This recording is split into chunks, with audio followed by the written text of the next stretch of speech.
ये दोनों बेवकूफ क्या बातें कर रहे थे? अगर इस बात में जरा सी भी सच्चाई है तो इसमें मेरा ही फायदा है। मुझे बस जरा सा नाटक करना पड़ेगा।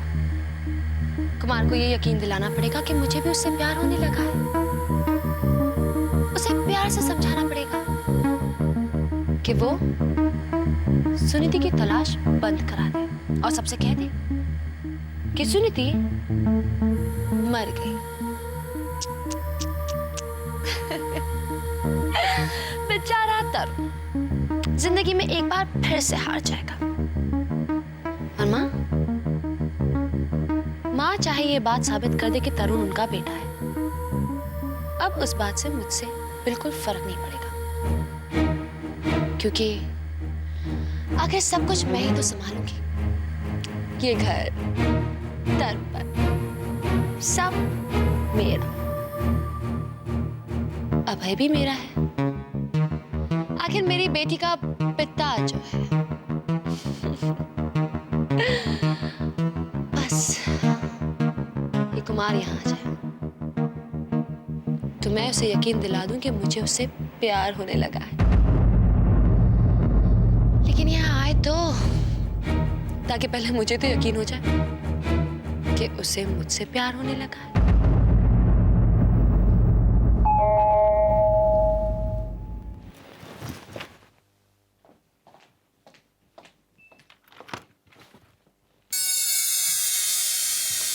कुमार, मेरी बात ध्यान से सुनो शीतल।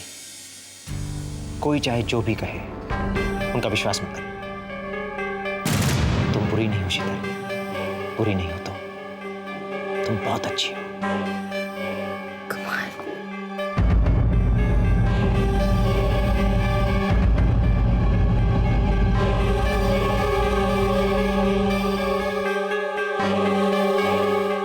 तुम मत मानना किसी का कहा।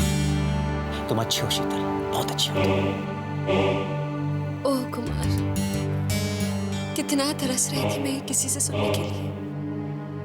कितना इंतजार किया है मैंने कि कोई मुझसे कहे कि मैं अच्छी हूं, मुझे जाने, मुझे पहचाने। सिर्फ तुम मुझे पहचान पाए हो। इनफैक्ट तुमने मुझसे मेरी पहचान करवाई है। मगर ये दुनिया वाले शीतल, ये तुम्हें पहचानने के लिए तैयार है।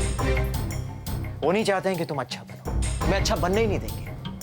अगर तुम अच्छा करना भी चाहोगी ना, तो बुरा समझेंगे। उन्हें बुरा ही नजर आएगा। तो फिर उनसे कहो कि मुझे तुम्हारी नजरों से देखे, तुम्हारी प्यार भरी नजरों से देखे। कुमार, तुमने मुझे जीना सिखाया है, प्यार करना सिखाया है। जब तक तुम्हारा ये प्यार, तुम्हारा ये विश्वास मेरे साथ है, मुझे कोई डर नहीं। लेकिन जिस दिन ये विश्वास मुझसे उठ जाएगा, तुम ये यकीन करने लगोगे कि मैं बुरी हूं, कभी अच्छी नहीं बन सकती, तो वो दिन, वो लम्हा मेरी जिंदगी का आखिरी लम्हा होगा। मैं बर्दाश्त नहीं कर पाऊंगी, मर जाऊंगी मैं कुमार।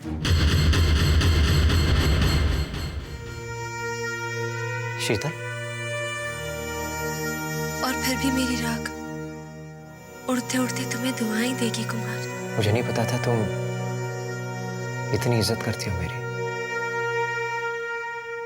मेरे बारे में ऐसे सोचती हो तुम नहीं जानते कि मैं तुम्हारे बारे में क्या सोचती हूँ। मुझे भी अभी अभी एहसास हुआ है। क्या एहसास हुआ? कि मैं तुमसे प्यार करती हूँ। प्यार? हाँ। तुम भी तो मुझसे प्यार करते हो। मेरी कितनी परवाह है तुम्हें, कितना सोचते हो तुम मेरे बारे में, कितना समझते हो, कितना विश्वास है तुम्हें मुझ पर। नहीं शीतल, मैं नहीं समझ पाया तुम्हें, नहीं समझ पाया मैं। मुझे नहीं पता था कि तुमने ये मतलब निकाला है मेरी बातों का। मेरा तो ये मतलब था ही नहीं। और यही इल्जाम तो अभय ने हम पे लगाया है कि हम दोनों एक दूसरे को चाहते हैं। और वो सुनीति को चाहता है। तुम अभय की पत्नी हो शीतल। सुनीति भी तो तरुण की पत्नी है। और इसलिए ना सुनीति कभी अभय की हो पाएगी और ना तो मेरी। संभालो अपने आप को शीतल, अपने जज्बातों पर काबू रखो।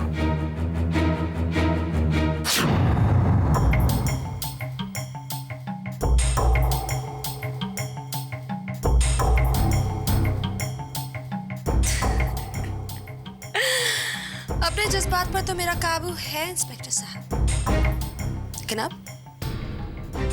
अब तुम अपने जज्बात पर काबू नहीं रख पाओगे। इस मेनका ने तुम्हारी तपस्या जो भंग कर दी है, विश्वामित्र जी।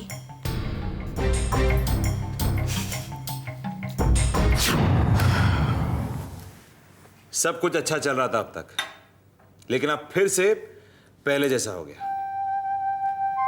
बेचारी सुमन, पता नहीं उस पर क्या बीत रही होगी। अरे सुमन तो फिर भी औरत है सपना, रो सकती है, लेकिन दीपक को देखो, वो तो रो भी नहीं सकता ना। उसे देखो तो ऐसा लगता है जैसे अंदर ही अंदर घुटते जा रहा है वो। और मैं तो समझ रही थी कि सब बहुत खुश होंगे कि अब तो दीपक की रिपोर्ट भी ठीक आ गई है। लेकिन तुम कहाँ गायब हो गई थी? एकदम से बगैर किसी को बताए कहीं चली गई थी तुम?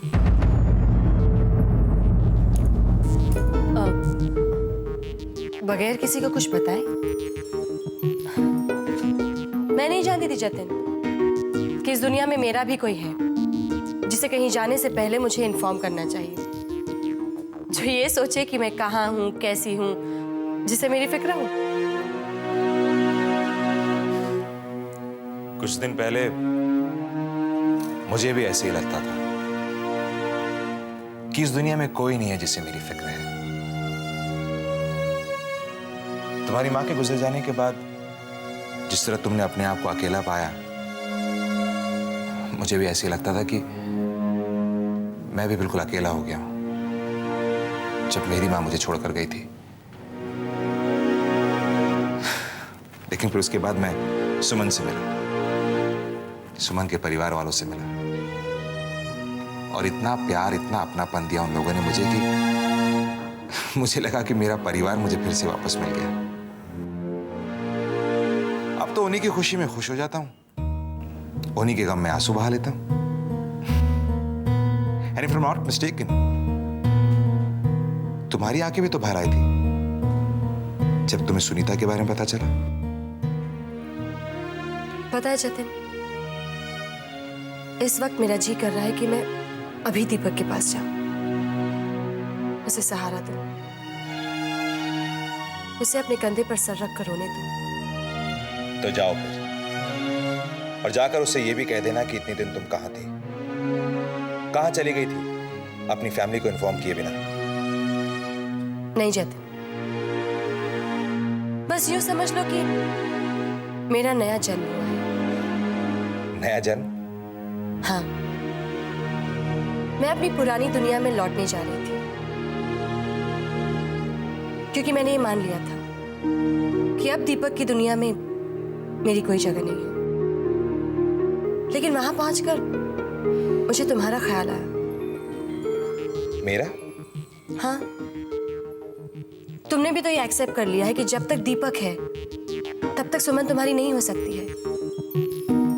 उसके बावजूद तुम उसके आसपास रहकर भी खुश रह सकते हो। कितना सच्चा है तुम्हारा प्यार, कितनी खुशकिस्मत है सुमन। उस लिहाज से तो दीपक भी बहुत खुशकिस्मत है सपना। तुम भी तो वापस लौट कर आई हो अपने दीपक के पास। हाँ, और मैं अपने दीपक को पाकर ही रहूंगी। अच्छा हुआ जो सुनीति चली गई और सारा इल्जाम लग गया शीतल पर। अब तो शीतल समझ ही गई होगी कि मोहब्बत में इतना अच्छा बनना कितनी बड़ी बेवकूफी है। मेरी तो खुद समझ में नहीं आ रहा क्या आप सब में से ऐसा कोई भी नहीं था? हाँ, ऐसा कोई नहीं था जो समझ सका कि सुनीति इतनी बड़ी कुर्बानी देने जा रही थी? अभय, मुझे उसमें बदलाव तो नजर आया, लेकिन मैं समझ नहीं पाई कि वो ऐसा कुछ करने वाली है।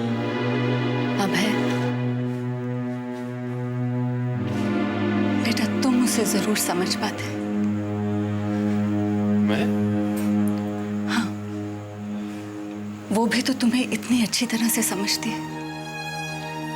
तुम्हारे बिना कुछ कहे वो समझ गई थी कि तुम उसकी हर बात मानोगे। उसी तरह से सुनीति के बिना कुछ कहे तुम भी जरूर समझ जाते कि वो क्या सोच रही है। लेकिन ये तो तब मुमकिन होता जब अभय सुनीति से मिलता। लेकिन अभय ने तो सुनीति से ना मिलने का वचन दे रखा है रोहिणी जी को।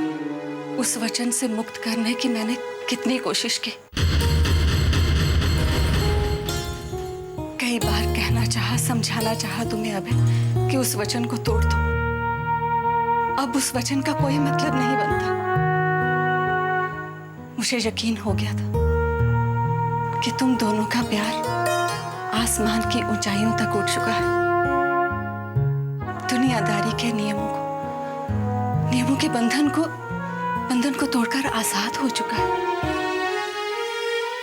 लेकिन ना तो मैं कह पाई, ना ही समझा पाई, क्योंकि मेरी जबान ने मेरा साथ नहीं दिया। लेकिन आज मैं बोल सकती हूँ अभय,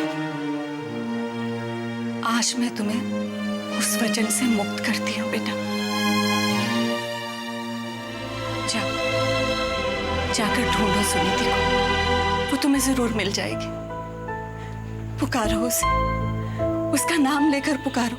वो जहां कहीं भी होगी तुम्हारी आवाज सुनकर जरूर वापस लौट आएगी बेटा। जाओ। शुक्रिया माँ, शुक्रिया। अब देखना, सुनीति जरूर मिल जाएगी। हाँ, अभय और सुनीति को मिलने से कोई नहीं रोक सकता। मेरा मतलब है, मैं जानता हूं आपका क्या मतलब है जीजू।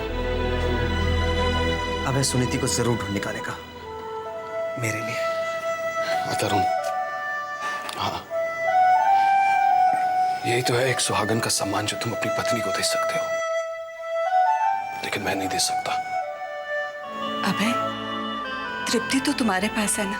हाँ माँ, मेरी बेटी मेरे पास ही है, और आज से आप उसकी नानी नहीं बल्कि दादी हैं।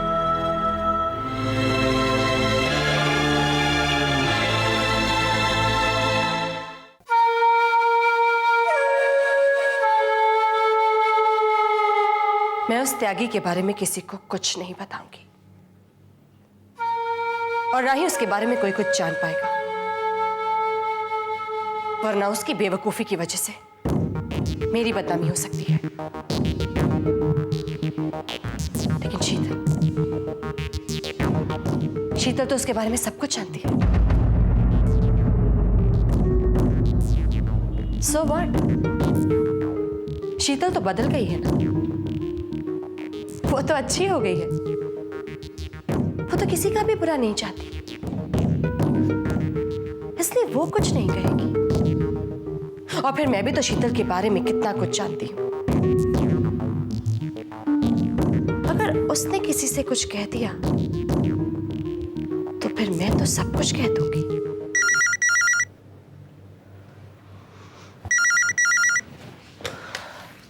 हेलो। हाय सपना। शीतल, बहुत लंबी उम्र है तुम्हारी, मैं तुम्हारे ही बारे में सोच रही थी। कैसी हो? घर कब आई? मैं हॉस्पिटल गई थी, तुम्हारे बेड पर कोई और ही था। अच्छा, तो आज याद आई है तुम्हें अपनी इस फ्रेंड की? पूरे 2 दिन हो गए मुझे घर आकर। अब तबीयत कैसी है? दर्द तो अब भी है, और अब ये दर्द जिंदगी भर रहेगा। दीपक से मिली? मैं उस दर्द की बात नहीं कर रही हूँ। लेकिन मैं तो कर रही हूँ। तुम यहाँ आ रही हो या मैं वहां हूँ तुमसे मिलने? नहीं, मैं ही वहां आती हूँ। एक डॉक्टर होने के नाते इतना तो समझती हूँ कि जिसे दर्द होता है उसे ही जाना पड़ता है दवा लेने। ठीक है, मैं तुम्हारा इंतजार करूंगी। बाय। बाय।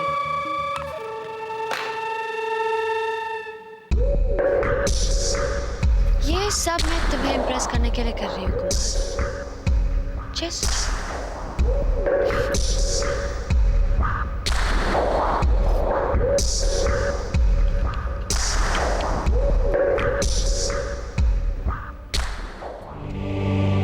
हेलो कुमार, शीतल है। हाय कुमार, मेरी अभी अभी सपना से बात हुई। वो मुझसे झूठ बोल रही थी। वो दीपक से मिलने जा रही है, उसे बताने के लिए कि वो मरने वाला है। हाँ, मैंने समझाने की कोशिश की है। उसे कहा कि वो यहाँ आ जाए। कुमार, मैं सोच रही थी उसके यहाँ होते हुए अगर तुम यहाँ आ जाते तो। Thank you. मैं जानती थी तुम मेरा साथ जरूर दोगे। बाय।